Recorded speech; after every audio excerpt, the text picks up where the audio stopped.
భగవద్గీత 184వ రోజు 23వ శ్లోకం. గత సంగస్య ముక్తస్య జ్ఞానాన స్థితచేతసః యజ్ఞాయ చరతః కర్మ సమగ్రం ప్రవిలీయతే.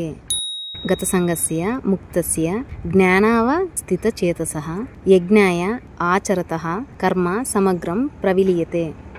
గత సంగస్య ఆసక్తి లేనివాడును, ముక్తస్య జీవన్ముక్తుడును, జ్ఞానవస్థిత చేతసః జ్ఞానమునందు నిలిచిన చిత్తము గలవాడును, యజ్ఞాయ యజ్ఞము కొరకు, ఆచరతః ఆచరించువాని యొక్క కార్మిక కర్మము సమగ్రం సంపూర్ణముగా ప్రవిలీయతే నశించిపోవుచున్నది.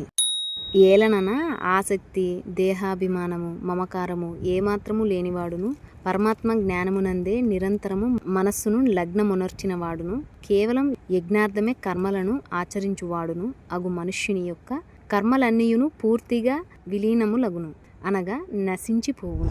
Here's how.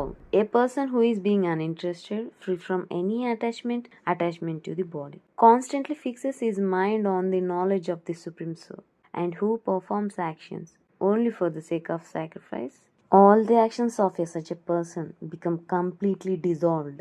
That is, it will perish. ఎలాగంటే ఎటువంటి ఆసక్తి లేనివాడు, తన శరీరం పైన అభిమానము మమకారము లేనివాడు, నిరంతరం తన మనస్సుని పరమాత్మ జ్ఞానం పైన నిలిపి కేవలం కర్మను ఒక యజ్ఞంగా భావించి చేయడం అన్నట్టుగా యజ్ఞార్థమే త్యాగభావంతోనే కర్మలను ఆచరించేవాడు అయిన వ్యక్తి యొక్క సమస్త కర్మలు పూర్తిగా విలీనమైపోతాయి, అంటే అవి పూర్తిగా నశించిపోతాయి.